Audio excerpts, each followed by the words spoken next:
Mutual fund কি? Mutual fund বলতে আপনি কি বোঝেন? ডিসক্লেমার, মিউচুয়াল ফান্ডে বিনিয়োগে বাজারগত ঝুঁকি রয়েছে। সমস্ত প্রকল্প সংশ্লিষ্ট নথি ভালো করে পড়ে নিন। এই ডিসক্লেমার আপনি আগেও শুনেছেন, যা আপনাকে ঘাবড়ে দিয়েছে। আর হয়তো মিউচুয়াল ফান্ড সম্বন্ধে আপনি এটাই বোঝেন, তাই না? কিন্তু আসলে এটা মিউচুয়াল ফান্ড ও তার লাভের ব্যাপারে বোঝা নয়। মিউচুয়াল ফান্ড হল প্রফেশনালি ম্যানেজড যৌথ ইনভেস্টমেন্ট ভেহিকল, যা বহু ইনভেস্টরদের টাকা জড়ো করে সিকিউরিটি কেনে। এটা এমন একটা মাধ্যম যা আপনার ইনভেস্টমেন্টকে বিভিন্ন অ্যাসেট ক্লাস এবং একটা অ্যাসেট ক্লাসের মধ্যে ভাগ করতে সাহায্য করে। ইনভেস্টরদের এ বিষয়ে মাথা ঘামাতে হয় না, কারণ mutual fund professional money management expertise দ্বারা এক বিরাট সুবিধা প্রদান করে। বুঝেছেন তো?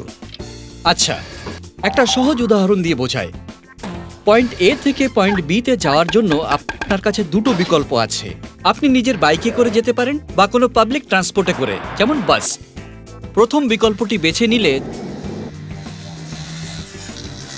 যাওয়ার সময় কোথা থেকে শুরু বা শেষ করবেন, রাস্তা, গতি ইত্যাদির ব্যাপারে আপনার সম্পূর্ণ নিয়ন্ত্রণ থাকবে। কিন্তু এই সব ফ্লেক্সিবিলিটি দুটো বিষয়ের উপর নির্ভর করে। আপনাকে বাইক চালানো জানতে হবে আর আপনাকে বাইক চালানোর দিকে ফোকাস করতে হবে।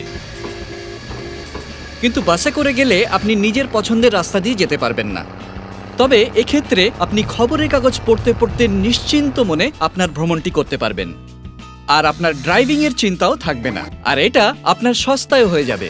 মিউচুয়াল ফান্ড স্কিমকেও একটা বাসের মতো ভাবুন।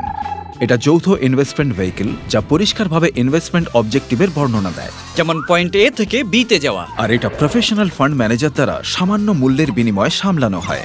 একজন ইনভেস্টর এই স্কিমে ইনভেস্ট করতে পারে যদি এটার অবজেক্টিভ আর তার ব্যক্তিগত প্রয়োজন এক হয়। মিউচুয়াল ফান্ড স্কিমে ইনভেস্ট করে ইনভেস্টর তার টাকা সামলানোর কাজের দায়িত্ব আউটসোর্স করেন। ফান্ড ম্যানেজার তখন যথাযথ উদ্দেশ্য হিসেবে টাকা ইনভেস্ট করেন, আন্ডারলাইং ইনস্ট্রুমেন্ট বেছে নেওয়ার জন্য গবেষণা করেন, পোর্টফোলিও তৈরি করেন, সেই ইনভেস্টমেন্টগুলোর উপর লক্ষ্য রাখেন, প্রয়োজন অনুযায়ী পরিবর্তন আনেন ইত্যাদি। অবশ্য এই সমস্ত সার্ভিসের জন্য টাকা লাগে, যেমন আপনার বাইক চালানো ব্যয়বহুল হতে পারে, আর তেমনই সরাসরি ফাইন্যান্সিয়াল মার্কেটে ইনভেস্ট করাও। আর মিউচুয়াল ফান্ডে ইনভেস্ট করাটা ঠিক বাস ধরার মতো, যেখানে খরচ ভাগ হয়ে যায়। মিউচুয়াল ফান্ড স্কিমে ইনভেস্টর যত টাকা ইনভেস্ট করে সেই অনুযায়ী খরচ তাদের মধ্যে ভাগ হয়ে যায়। মিউচুয়াল ফান্ড ইনভেস্টরদের ফ্লেক্সিবিলিটিও প্রদান করে। তারা সিদ্ধান্ত নিতে পারেন কখন ইনভেস্ট করা আরম্ভ করবেন, আর বেশিরভাগ ক্ষেত্রে কখন নিজেদের ইনভেস্টমেন্ট তুলে নেবেন। তাই মিউচুয়াল ফান্ড হল উপযুক্ত ইনভেস্টমেন্ট ভেহিকল, যা ফাইন্যান্সিয়াল গোল প্ল্যান করে। একজন ইনভেস্টর তার ফাইন্যান্সিয়াল গোল ও প্রয়োজন, পরিমাণ ও টাইম হরাইজন বুঝলে সহজেই স্কিম বেছে নিতে পারেন যা তার অবজেক্টিভ পূরণ করবে।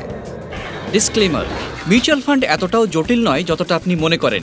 আপনি বুঝে গেছেন যে মিউচুয়াল ফান্ড কি করে কাজ করে, তাহলে এতে ইনভেস্ট করুন আর লাভের ফল ভোগ করুন। তাই মিউচুয়াল ফান্ডের ডিসক্লেমার দেখে ঘাবড়ে যাবেন না। আশা করি এই ভিডিওটা আপনাদের ভালো লেগেছে, আর আমরা আপনাদের আরো বিনিয়োগের পদ্ধতি শিখতে সাহায্য করব। আপনি নিজের মতামত লিখে পাঠাতে পারেন editor@templeton.com এ। মিউচুয়াল ফান্ডে বিনিয়োগে বাজারগত ঝুঁকি রয়েছে। সমস্ত প্রকল্প সংশ্লিষ্ট নথি ভালো করে পড়ে নিন।